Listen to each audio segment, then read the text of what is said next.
నిజామాబాద్ జిల్లాలో ర్యాగింగ్ కలకలం రేపుతుంది. ఇప్పుడు నిజామాబాద్ గవర్నమెంట్ మెడికల్ కాలేజ్లో 4th ఇయర్ చదువుతున్న ఎంబీబీఎస్ స్టూడెంట్ పై సీనియర్స్ ర్యాగింగ్ చేస్తున్నారు. చేసిన దానికి సంబంధించి 10 మంది సీనియర్స్ పై ఇప్పుడు దాడి చేసిన 10 మంది సీనియర్స్ పై పోలీసుల దగ్గర కేసు కూడా నమోదైనట్టు చేస్తుంది సమాచారం. సంబంధం లేని ప్రశ్నలతో విచక్షణారహితంగా దాడి చేసినట్టు తెలుస్తుంది. అటాక్ చేసిన వారిపై కఠిన చర్యలు తీసుకోవాలని చెప్పేసి మెడికల్ ఇప్పుడు డిమాండ్ చేస్తున్నట్టు తెలుస్తుంది. నిజామాబాద్ గవర్నమెంట్ మెడికల్ కాలేజ్లో ఈ ఇన్సిడెంట్ జరిగింది. 4th ఇయర్ చదువుతున్న రాహుల్ అనే అతను జూనియర్స్ని ఎందుకు ర్యాగింగ్ చేస్తున్నారు అని చెప్పి ప్రశ్నించినందుకు అతనిపై 10 మంది హౌస్ సర్జన్లు విచక్షణారహితంగా అతనిపై ఒక్కడిని చేసి అతనిపై దాడి చేశారు. దీనికి సంబంధించి మరిన్ని వివరాలు మా ప్రతినిధి గంగారెడ్డి ఉన్నారు. గంగారెడ్డితో మాట్లాడి తెలుసుకునే ప్రయత్నం చేద్దాం. గంగారెడ్డి, చెప్పండి, అసలు ర్యాగింగ్ చేయడానికి గల కారణమేనా, అంటే మెయిన్ రీజన్ ర్యాగింగ్ ఏనా లేకపోతే ఇంకేదైనా కారణాలు ఉన్నాయా? కళ్యాణ్, నిజామాబాద్ ప్రభుత్వ మెడికల్ కాలేజీలో ర్యాగింగ్ భూతం బయటపడింది. గత 4 సంవత్సరాల క్రితం రాహుల్ మొదటి సంవత్సరం జాయిన్ అయినప్పుడు అతన్ని మొదటి సంవత్సరంలో ర్యాగింగ్ చేశారు. అప్పటి నుండి కూడా కంటిన్యూ ర్యాగింగ్ చేస్తున్నప్పుడు అతను ఎవరికి కూడా చెప్పుకోలేదు. 4 సంవత్సరాల తర్వాత జూనియర్లను కూడా ర్యాగింగ్ చేయడంతో రాహుల్ ఒక్కసారిగా బయటికి వచ్చాడు. బయటికి చెప్పుకున్న పరిస్థితి నెలకొంది.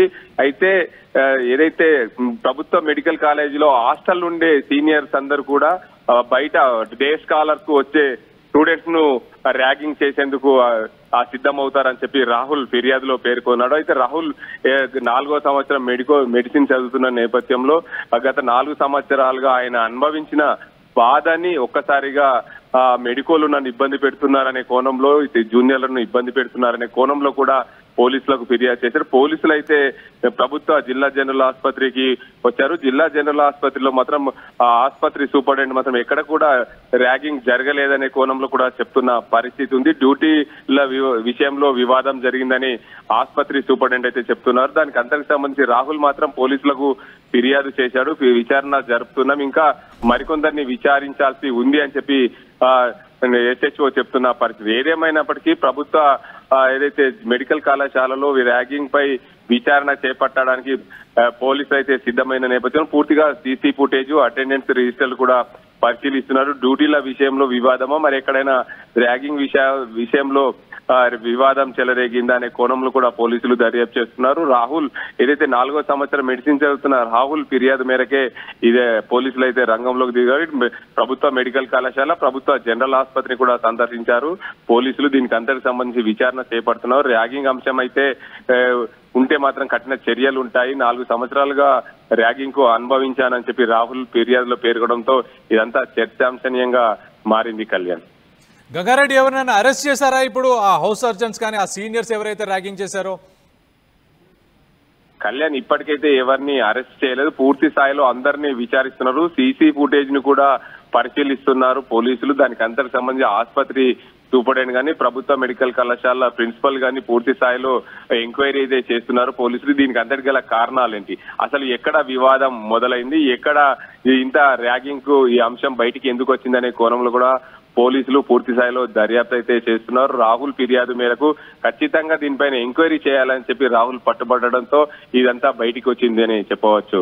Kalyan, right, thanks for the update Gangareddy. మనం చూస్తే నిజామాబాద్ జిల్లాలోని మెడికల్ కాలేజ్, ఎక్కడైతే మనకి వైద్యాన్ని ఇచ్చే దేవుళ్ళగా తయారయ్యే డాక్టర్స్ ఉన్నారో అక్కడే ర్యాగింగ్ జరుగుతుంది. 4 సంవత్సరాలు నేను భరించలేకపోయా ఈ ర్యాగింగ్ని అని చెప్పేసి రాహుల్ ఇప్పుడు జూనియర్స్ని కూడా ర్యాగింగ్ చేస్తుంటే తన కళ్ళ ముందు తట్టుకోలేక సీనియర్స్ని ప్రశ్నిస్తే ఆ సీనియర్స్ హౌస్ సర్జన్స్ ఒక 10 మంది వచ్చి విచక్షణారహితంగా, అంటే నిన్న రాత్రి మనం చూస్తే ఒక పంచాయతీని ఏర్పాటు చేశారు. ఆ పంచాయతీలో రాహుల్ని ఆ 10 మంది సీనియర్స్ దారుణంగా కొట్టినట్టు తెలుస్తుంది. ఈ పంచాయతీకి సంబంధించి సీసీటీవీ ఫుటేజ్ కానీ లేకపోతే ఇప్పుడు ఆధారాలను సేకరించే ప్రయత్నంలో పోలీసులు ఉన్నట్టు తెలుస్తుంది. ఆ కాలేజీకి సంబంధించిన యాజమాన్యం కూడా ఈ విషయాన్ని సర్దిపుచ్చేలాగా చేశారని చెప్పేసి రాహుల్ ఆరోపిస్తున్నాడు. సో మనం చూస్తే కనుక గవర్నమెంట్ కానీ అలాగే యూజీసీ కానీ ఇవన్నీ చాలా క్లియర్గా గైడ్లైన్స్ స్టేట్ చేస్తున్నాయి. మీరు కనుక ర్యాగింగ్ చేస్తే దాని మీద ఇన్వెస్టిగేషన్ కూడా లేకుండా డైరెక్ట్గా సస్పెండ్ చేయొచ్చు, డైరెక్ట్గా రస్టికేట్ కూడా చేయొచ్చు అని చెప్పేసి జీరో టాలరెన్స్ పాలసీని కూడా గవర్నమెంట్లు తీసుకొచ్చిన తర్వాత కూడా ఇలాంటి ఇన్సిడెంట్స్ జరుగుతున్నాయి. సో మనం చూడొచ్చు official anti ragging help line numbers కూడా చెప్పే ప్రయత్నం చేస్తా. ఎవరైనా ఉంటే ఈ నంబర్స్ని అప్రోచ్ అవ్వచ్చు మీరు. 1800-180-5522. I'll repeat once again, 1800-180-5522. ఇది anti ragging national helpline number, toll free number. ఇది 24/7 మీకు అవైలబుల్ ఉంటుంది. ఎప్పుడైనా మీరు దీన్ని కాంటాక్ట్ చేయొచ్చు. మీకు ఎలాంటి ఇష్యూస్ ఏమైనా ఫేస్ చేసినా, మీ మేనేజ్మెంట్ హెల్ప్ చేయకపోయినా, మీ చుట్టుపక్కల ఎలాంటి హెల్ప్ రాకపోయినా మీరు ఇలాంటి హెల్ప్ లైన్కి ఖచ్చితంగా మీరు అప్రోచ్ అవ్వచ్చు. సో ప్రస్తుతానికైతే రాహుల్ ఏం మాట్లాడాడు, ఆ రాహుల్ అసలు అతని ప్రాబ్లం ఏంటి అనేది రాహుల్ మాటల్లో వినే ప్రయత్నం చేద్దాం ఒకసారి. నమస్తే అండి, నా పేరు రాహుల్ రెడ్డి గౌరవ్. కరెంట్గా నేను గవర్నమెంట్ మెడికల్ కాలేజ్ నిజామాబాద్లో ఫైనల్ ఇయర్ చదువుతున్నాను. యాక్చువల్లీ ఈ కాలేజ్లో నేను ఫస్ట్ ఇయర్ నుంచి మా సీనియర్స్ ఫస్ట్ ఇయర్ నుంచి జాయిన్ అయినప్పటి నుంచి చాలా ర్యాగింగ్ చేసి చాలా ఇబ్బంది పెట్టారు. కానీ ఇంకా మెడికల్ కాలేజ్లో ర్యాగింగ్ కామనే కదా అని చెప్పి చాలా సైలెంట్ ఉంది సార్. అసలు ఏ రోజు వాళ్ళ మీద కంప్లైంట్ చెప్పలేదు, వాళ్ళ మీద ఒక కంప్లైంట్ ఎలాంటిది లేదు సార్. ఏముంది, ఓర్చుకుందాం తగ్గిపోతుంది, కానీ వాళ్ళు ఏ రోజు దక్కలేదు సార్. జూనియర్ కదా, తొక్కుదాం వీన్ని గ్రడ్జ్ చేద్దాము, నన్ను ఎప్పుడు టార్గెట్ చేస్తుండే సార్. మేము హాస్టల్స్ కదా, మేము డే స్కాలర్స్ సార్. వాళ్ళకి డే స్కాలర్స్ అంటే పడదు. వీళ్ళు బయట ఉంటారు కదా, అసలు హాస్టల్లో మా దగ్గర ఉండరు, మా దగ్గర ర్యాగింగ్ చేయించుకోరు, బయట మంచిగా ఆడుతూ పాడుతూ తిరుగుతారు అని వాళ్ళకి చాలా గ్రడ్జ్ ఉంటుంది సార్ మా మీద. సో ఎప్పుడు వాళ్ళు ర్యాగింగ్ చేస్తానని కానీ మేము ఎప్పుడు ఓర్చుకున్నాం సార్. ఏ రోజు ప్రిన్సిపల్ కానీ సూపరింటెండెంట్ కానీ ఒక ప్రొఫెసర్ ఫ్రెండ్ కూడా చెప్పుకోలేదు సార్. మా లోపల మేమే బాధపడ్డాం, ఓర్చుకున్నాం సార్. కానీ ఏ రోజు తగ్గలేదు సార్. సెకండ్ ఇయర్ అయిపోయింది, థర్డ్ ఇయర్ అయిపోయింది, ఇప్పుడు ఫైనల్ ఇయర్ సార్. ఇప్పుడు వాళ్ళు ఇంటర్న్స్. ఈ రోజు కూడా వాళ్ళ నుంచి మాకు సపరేషన్, వాళ్ళ నుంచి మాకు అప్రెస్ చేస్తానే ఉంటుంది సార్. ఇప్పుడు చూసా తొక్కుదామా, లైక్ అనగబెడదాము, జూనియర్లు కదా భయపెడదాము అన్న మైండ్ సెట్ ఉంటుంది సార్ వాళ్ళది. అయితే రీసెంట్లీ ఇట్లనే ఇప్పుడు వాళ్ళు ఇంటర్న్స్ అయ్యారు కాబట్టి వాళ్ళ చేతిలో అటెండెన్స్ ఉంటాయి సార్.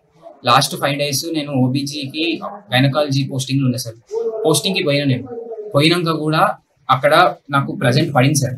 ప్రజెంట్ పడింది, పి అంటే ప్రజెంట్ సార్. కానీ ఈ ఇంటర్న్ ఎవరైతే సాయిరామ్ పవన్ అనే ఇంటర్న్ నా మీద ఎంత కోపం పెట్టుకొని ఆ పీని కావాలని వెళ్ళి చేసింది సార్. అంటే యాబ్సెంట్, ప్రజెంట్ ఉన్నదాన్ని యాబ్సెంట్ చేసేసింది సార్. ఎందుకు చేసినావు నేను మాట్లాడదాము, ఎందుకు ఎట్లా ఒకటి కాదు సార్, 2 సార్ 5 రోజులు యాబ్సెంట్ చేశారు సార్ నాకు.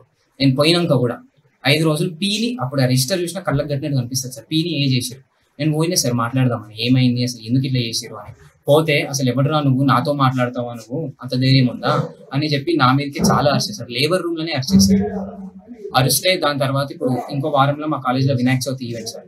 ఇప్పుడు దానికి లింక్ పెట్టారు సార్. మా గొడవని, ఆ ఇష్యూని అసలు 21 అంటే ఫైనల్ ఇయర్స్ చేస్తారు సార్ వినాయక చవితి కాలేజ్లో. వాళ్ళు మా ఇంటర్న్స్. మా నుంచి మేము ఎవరు రాము, రూపాయి చందా అయ్యాము, కాలేజ్లో ఎట్లా ఈవెంట్ అవుతుందో మేము కూడా చూస్తామని దానికి లింక్ చేసి బెదిరించడం స్టార్ట్ చేశారు సార్. సో ఇంకేం చేసారు, స్టార్ట్ చేసుకుందామని 302 రూమ్ నెంబర్కి రమ్మన్నారు సార్. ఈరోజు 302 రూమ్ నెంబర్కి మాట్లాడదామని విన్నాం సార్. కానీ ఆడికి పోయిన తర్వాత వాళ్ళు దాదాపు ఒక 15 నుంచి 20 మంది ఉన్నారు సార్.